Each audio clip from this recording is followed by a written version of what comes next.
الوقت كالسيف لم تقطعه قطعة. كل واحد فينا كان بيسمع المقولة دي كتير في حياته، ولكن مفيش أي حد فينا كان بيديها أهمية فعلا، لأن كلنا بجد مش فاهمين كويس أهمية الوقت. ومفيش حد فينا مش بيشتكي من ضيق في الوقت وعدم القدرة على إنجاز بعض المهام والحاجات اللي لازم نعملها في يومنا، ولأن الوقت هو أثمن حاجة في حياة الإنسان. وزي ما بيقول الشيخ الشعراوي رحمه الله: يا ابن آدم إنما أنت أيام. فإن الواحد يسيب الحياة والوقت هما اللي يتحكموا فيه، ده من أكبر الأسباب اللي بتخلينا مقصرين في جوانب كتير في حياتنا. وبتلاقي كتير مننا مش مثبتين روتين يومي بيعملوه بيحقق لهم نجاح كبير جدا يوم عن يوم. وفي بعض الأحيان الواحد لما بيقرر ينظم وقته بيكون في إدارة خاطئة للوقت ده، وبيظلم حاجة على حساب حاجة تانية. زي إن واحد مثلا يستبدل الوقت اللي بيقعد فيه مع أهله يوميا واللي بتعتبر حاجة مهمة جدا وكبيرة بحاجة تانية زي قراءة الكتب مثلا، وبكده ما نقدرش نقول عليه إنه نظم وقته بأي شكل من الأشكال، لأنه عمل حاجة وبوظ حاجة تانية أهم منها. وكتير مننا لما بيعوزوا ينظموا وقتهم ما بيعرفوش ينظموه بفعالية وكفاءة. وأنا جيت لك في الفيديو ده عشان أقول لك إزاي تنظم وقتك وتحقق الأهداف اللي كان نفسك تحققها من زمان. أنا عبد الرحمن صاحب قناة ركز معايا، بقدم في قناة ركز معايا محتوى علمي من خلال الكتب والقصص.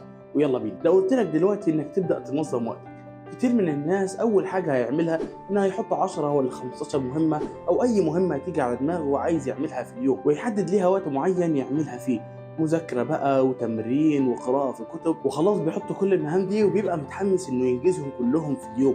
وبيبدأ تاني يوم على طول بيقعد ينجز المهام السهلة طول اليوم لحد ما بيوصل للمهام الصعبة ما بيعرفش يعملها، لأنه قضى طول يومه بيعمل المهام السهلة اللي فعلا ملهاش تأثير كبير جدا في حياته، وبيبقى مبسوط إن عمل مهام كتير من المهام السهلة دي وبيحس بالإنجاز في يومه. ولكن في الحقيقة كل المهام السهلة اللي عملها دي مش هتيجي أي أهمية جنب مهمة واحدة صعبة هتقدر تقربه كل يوم من أهدافه. وما بيقدرش يعمل المهام دي في آخر اليوم لأنه طاقته خلصت وما عندوش قدرة إنه يعمل أي مهام تانية. ولكن للأسف أحب أقول لك إن الموضوع ده فيه مشاكل كتير وإخفاقات كتير محتاجين نعرفها عشان نتجنبها. ولكن الأول خلينا نعرف قال إيه دكتور علم النفس لطلابه في الجامعة لما حب يوضح لهم أهمية تنظيم الوقت.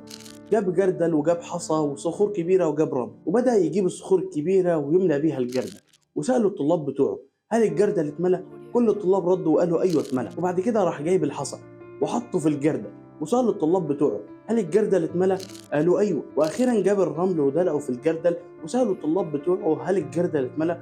كل الطلاب ردوا وقالوا أيوه، ولكن كان عندهم فضول كبير جدا إنهم يعرفوا إيه المغزى ورا التجربة دي. فقال لهم إن الجردل هو وقتك في يومك اللي هتقضي فيه المهام اللي بتعملها، والصخور الكبيرة هي المهام الأكبر أهمية زي بيتك وعيلتك مثلا، والحصى هي المهام الأقل أهمية زي مثلا التطور أو قراءة في كتب، وأخيرا الرمل هي المهام الأقل أهمية خالص زي مثلا التأمل في يوم الواحد. فقال لهم لو أنا دلوقتي مليت الجردل ولكن بترتيب مختلف عن اللي أنا مليت بيه قبل كده، لو بدأت بالرمل مثلا وبعديها الصخور الكبيرة وبعديها الحصى، فقال لهم إيه اللي ممكن يحصل؟ قالوا له إنه هيبقى فيه فراغات في الجردل، وهي دي بالظبط النقطة اللي كان عايز يوصل ليها. قال الواحد لما يجي ينظم يومه ينظمه على حسب الأعمال مش الوقت، فيبدأ بالأعمال المهمة والأكثر أهمية واللي هي الصخور زي مثلا العيلة والبيت، وبعد كده يملى بقية يومه بالحصى واللي هي المهام الأقل أهمية زي مثلا التمرين أو قراءة في كتاب معين، وأخيرا يكمل يومه بالرمل أو هي المهام الأقل أهمية. وهي دي الحاجة اللي كان عايز يوصلها الدكتور لطلابه، انهم يرتبوا يومهم على اساس الاعمال مش الوقت. وزي ما بيقول الاستاذ القدير احمد الشقيري ان مفيش حاجه اسمها تنظيم للوقت، في حاجه اسمها تنظيم للاعمال وللاولويات. وفعلا هو ده الاساس الكبير اللي المفروض الواحد يتبعه عشان ينظم وقته وينظم يومه، انه يبدا بالمهام الصعبه وبعدين المهام الاسهل وبعدين المهام الاسهل خالص، عشان طاقته ما تخلصش على الفاضي في المهام السهله ولما يجي للمهام الصعبه ما يعرفش يعملها. وخلينا الاول قبل ما نعرف ازاي ننظم وقتنا خلينا نعرف الاول ايه الحاجات اللي لازم نتجنبها لما نيجي ننظم وقتنا، عشان برضو من المهم ان احنا نعرف الحاجات اللي ما نعملهاش وبعد كده نعرف الحاجات اللي نعملها. ولما قلنا من شويه ان اي شخص طبيعي لما يجي ينظم وقته هيكون في اخفاقات كتير ومشاكل كتير، ومنها اول حاجه عدد المهام الكبير واللي ملوش اي اهميه واللي صعب على اي واحد ينجزه كله. لان خليك عارف اي حد فينا لما يجي يخطط لاي حاجه مستقبليه بيخطط على اساس الحاله النفسيه اللي هو فيها دلوقتي وما بيفكرش في الحاله النفسيه اللي هيكون فيها. فاذا الواحد مثلا متحمس دلوقتي وقال انا من بكره على طول هبدا اقرا 50 صفحه في كتاب يوميا واستمر على الموضوع ده، ولكن كلنا عارفين ايه اللي هيحصل من بكره. هيجي للوقت وهيقول ازاي انا حطيت مهمه زي دي وازاي توقعت اني هنجزها. فعشان كده الواحد يحط عدد مهام قليل لان طاقته قدام مش هتبقى زي طاقته دلوقتي. تاني مشكله هي عدم ترتيب الاولويات. مستحيل تكون كل المهام في يومك بنفس قدر الأهمية، أكيد في مهام ليها الأفضلية عن مهام تانية، فالواحد يرتب أولوياته في يومه على أساس المهام اللي ليها تأثير كبير جدا في حياته، ويبدأ بالمهام الصعبة واللي ليها تأثير كبير، وبعد كده يجي للمهام السهلة، وما يضيعش وقته في يومه على مهام ملهاش لازمة، ويركز على عدد صغير من المهام ولكن ينجزه بنسبة 101%. تالت مشكلة وهي عدم المرونة، دي حاجة لاحظتها في كتير من الناس، لما بيحط المهام بتاعته في يومه وبسبب إدارتهم السيئة ليومهم ودراستهم الفاشلة ليومهم فيقول مثلا إن في الوقت المعين ده هعمل مهمة معينة، ولكن هو يوميا في الوقت ده ما بيكونش فاضي أو ما بيكونش عنده طاقة كافية إنه يعمل المهام دي، ولما بيجي الوقت وما بيقدرش يعمل المهمة بتلاقيه زعلان لأنه ما عرفش يعمل المهمة في الوقت ده. ولكن في الحقيقة أنا حابب أقول لك إن ده مش قرآن عشان تتبعه بالحرف، فعادي مثلا لو جه وقت وأنت ما قدرتش تعمل فيه المهمة دي تشفت الوقت ده لوقت آخر وبعد كده تعمل المهمة. وبكده بما إننا عرفنا إيه المشاكل اللي المفروض نتجنبها لما نيجي ننظم وقتنا، واللي هي عدد المهام الكبير، عدم ترتيب الأولويات، وأخيرا عدم المرونة في فعل المهام. نيجي دلوقتي بقى للأساليب المختلفة اللي بيستخدمها الناس وأنا بستخدمها شخصيا في تنظيم الوقت. أول حاجة وهي قائمة المهام أو التاسك ليست، الطريقة دي هي الطريقة الأكثر شيوعا واللي بيستخدمها أي حد لو حب ينظم وقت. الطريقة دي بتعتمد على إن الواحد بيحط قائمة من المهام اللي عايز يعملها في يومه، ولما بينجز أي مهمة بيحط تك عليها، والطريقة دي فعلا هي من أفضل الطرق لتنظيم الوقت، ولكنها بتفتقر حاجة واحدة بس، واللي هي إنها بتشغلك وبتخليك مضغوط وبتخليك عايز تعمل تك على المهمة حتى لو ما أنجزتهاش على أكمل وجه، وبتلاقي نفسك بعد فترة بتعمل المهام بدون إتقان عشان تعمل على المهمة تك بس حتى لو أنت ما خلصهاش على أكمل وجه، وبعد فترة بتلاقي نفسك بطلت تلتزم بالطريقة دي لأنها ما بتبقاش فعالة معاك. وده بيجيبنا للطريقة التانية وهي المهمة الواحدة بس. الطريقة دي ممكن تبان مثيرة لكتير من الناس، الطريقة دي بتعتمد على إنك بتحط مهمة واحدة بس هتعملها في يومك، والطريقة دي بتخليك تنجز مهمة واحدة ولكن بتنجزها بإتقان عالي وبتنجزها بنسبة 200%. والطريقة دي كويسة في إنها بتخليك تشتغل على حاجة واحدة بس مهمة وتخليك تقطع فيها شوط كبير، ولكن حياتنا كلنا دلوقتي امتلت بالمسؤوليات والمهام اللي الواحد لازم يعملها في يومه، فإن الواحد يركز على مهمة واحدة بس تبقى حاجة صعبة في الوقت ده. وآخر طريقة وهي طريقة التايم بلوكينج، الطريقة دي بيستخدمها أثرياء العالم وقادة الجيوش عشان ينظموا وقتهم، وبيستخدمها أشخاص زي إيلون ماسك الملياردير اللي عنده شركات سبيس إكس وتسلا وباي بال وغيرها. الطريقة دي بتعتمد على إنك بتحط مهام في وقت معين هتعملها فيه وبتلتزم بيه، والطريقة دي هي اللي بتمكن إيلون ماسك إنه يعيش حياته ويخرج ويتفسح ويقدر يحضر مباريات كأس العالم، لأنه حاطط وقت معين للمهام وحاطط وقت معين برضه للترفيه، لانه منظم وقته مسبقا وكل مهمه هيعملها امتى وفين. والطريقه دي كويسه في انها بتخليك ترتب مهامك ووقتك على مقاس حياتك بالظبط، فانت اللي بتبقى عارف نفسك وبتبقى عارف امتى فاضي وامتى عايز تشتغل في حاجه معينه، فبتحط المهام على حسب يومك وحسب دراستك اليوم. ولكن طبعا مفيش حلاوه من غير نار، مشكله الطريقه دي انها بتخليك روبوت مش انسان، والطريقه دي خارج الطبيعه البشريه لانها بتخليك مربوط مرهون بوقت معين هتعمل فيه المهمه، بحيث انه صعب على ناس كتير انهم يلتزموا بوقت معين يوميا انهم يعملوا مهام معينه.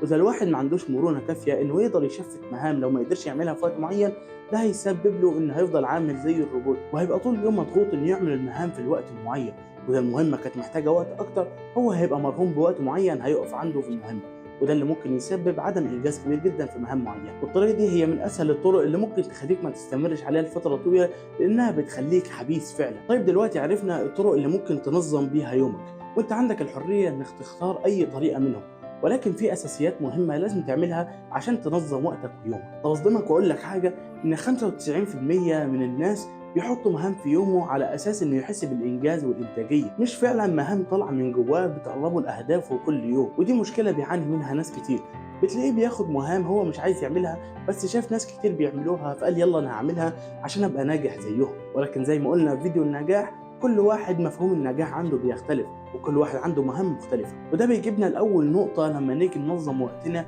وهي ان مفيش حاجه اسمها قائمه مهام ولكن في حاجه اسمها قائمه نجاح. فزي ما قلنا كتير مننا لما بييجوا يرتبوا المهام بتوعهم في يومهم بيحطوا مهام مش كلها هم مستفيدين منها ومش كلها هم عايزين يعملوها، ولكن بيعملوها لانهم شافوا ناس تانيين بيعملوها او حسوا انها مفيده ليهم، ولكن في الحقيقه هي مش مفيده ليهم. فبتيجي قائمه النجاح وبتعالج المشكله دي وبتخلي لكل واحد لستة من المهام خاصة بيه بس. والطريقة دي كويسة جدا لأنها بتخلي فيه مغزى وهدف من كل مهمة في يومك وبتقربك يوميا خطوة لأهدافك. فعشان كده لازم كل واحد فينا يكون عنده أهداف سنوية وشهرية وأسبوعية حتى. فأول حاجة الواحد يعملها إنه يكتب الأهداف بتاعته، وبعد كده بيجيب الأهداف دي كلها ويحطها قدامه ويشوف كل هدف منهم ايه المهمه اللي لو عملتها هتقربني للهدف ده يوميا. فاذا الواحد مثلا قرر انه يحفظ جزء من القران الشهر ده، فيجيب كده الهدف ده ويحطه قدامه، وبعد كده يشوف ايه الحاجه اللي لو كل يوم يعملها هتمكنه انه يحفظ الجزء ده في اخر الشهر. وهكذا بقى بيعمل مع كل اهداف، بيجيب الهدف ويشوف ايه المهمه اللي هتقربه للهدف ويحطها في يومه ويلتزم بيها يوميا. والطريقه دي بتخلي الواحد متعلق وملتزم جدا بلستة المهام بتاعته في يومه. تاني حاجه وهي ترتيب الاولويات. كل واحد فينا عنده حاجه اسمها الويل باور او الطاقه اللي بيبدا بيها يوم، وهي دي الطاقة اللي بتديك الدافع والحماس انك تنجز مهام في يومك. ولكن زي ما كلنا عارفين الطاقة دي بتقل على مدار اليوم، فبتيجي على اخر اليوم لو اتعرض عليك جبل من ذهب مش هتقدر تعمل مهام انت مش قادر تعملها. والطاقة دي هي اللي بتخليك تعمل مهام في اول اليوم في ساعة ممكن تعملها في اخر اليوم في 3 ساعات. ففي ناس كتير بيستخدموا الطاقة دي بطريقة خاطئة، فبتلاقيه بيبدأ يومه بالمهام السهلة لحد ما يوصل للمهام الصعبة والويل باور بتاعته بتكون خلصت، فبعد كده ما بيقدرش يعمل المهام الصعبة. ودي الحاجة اللي بتخليه ما بيقربش كويس لأهدافه كل يوم. فعشان كده الواحد لازم يرتب أولوياته بحسب أهمية المهام اللي في يوم، فيبدأ اليوم بالمهام الصعبة أو اللي بتاخد منه وقت وجهد. وقرأت كتاب اسمه Eat That Frog. الكتاب كله بيتكلم إنه لو واحد عرض عليك حلاوة وضفدع ولازم تاكلهم الاتنين، هتاكل ايه الأول؟ فبيقول لك الكاتب إنك لازم تبدأ بالضفدع الأول وبعد كده هتاكل الحلاوة. والضفدع هي المهام الصعبة اللي أي واحد فينا مش بيطيق يعملها ولكن لازم يعملها. ثالث حاجة وهي طريقة ال80-20. الطريقة دي ظهرت في القرن العشرين على ايد عالم اقتصاد ايطالي اسمه فيلفريدو باريتو. استنتج ان 80% من ثروات ايطاليا يملكها 20% بس من السكان. استنتج الاستنتاج ده ومحدش اداله اي اهمية لحد ما مر الوقت ولحد ما وصلنا للقرن اللي احنا فيه دلوقتي، واهتم بيها علماء التنمية البشرية وبدأوا يستخدموها في خطاباتهم وفي محادثاتهم. فلاحظوا ان 20% من المهام اللي الواحد يعملها في يومه بتحقق له 80% من النتائج اللي عايزها. ومن هنا بدأ ينتشر المبدأ ده في العالم كله. ولو فكرت على فكرة المبدأ ده بينطبق على أي حاجة في الحياة. فمثلا التجار 80% من الدخل اللي بيجي لهم بيبقى من 20% من الزباين بس. فمثلا في الشركات 80% من الشغل في الشركة بيعملوا 20% من الموظفين بس. ونفس الحاجة في تنظيمها لوقتها. لو ركزنا شوية في المهام اللي بنعملها في يومنا هنلاقي إن 20% من المهام دي ممكن يبقى ليها تأثير كبير جدا يبلغ 80% على يومنا. فلو قلنا مثلا إنك عندك 10 مهام في يومك، لو بصيت لكل مهمة دي واحدة واحدة وركزت فيها هتلاقي إن في 2 أو 3 من ال10 مهام دول لو عملتهم هتحس بالرضا والإنتاج طول اليوم، عوضا عن إنك تعمل ال8 أو 7 مهام الباقية ولكن برضه مش هتحس بالإحساس ده إلا لو خلصت المهام دول. عشان كده الواحد يبرز قيمة النجاح اللي عنده ويحاول يطلع المهام اللي بجد ليها تأثير كبير جدا واللي هي 20%. هيلاقي مثلا مهمة ولا 2 ولا 3 ليهم أكبر تأثير على يوم الواحد. هم دول المهام اللي الواحد لازم يركز عليهم ويومه ما ينتهيش إلا وهو مخلصهم، ويبدأ بيهم اليوم على طول عشان هي اللي بتبقى فيها الويل باور عالية جدا. وعلى فكرة مش شرط تبقى 80-20، ممكن تبقى 90-10 وممكن تبقى 70-30، كل واحد حسب حياته وحسب المهام اللي عنده. فالواحد يدور على المهام اللي ليها تأثير كبير ويديها أكبر اهتمام وما يخلصش يومه إلا وهو مخلصها. كان معكم عبد الرحمن وأتمنى يكون عجبكم الفيديو، والسلام عليكم ورحمة الله وبركاته.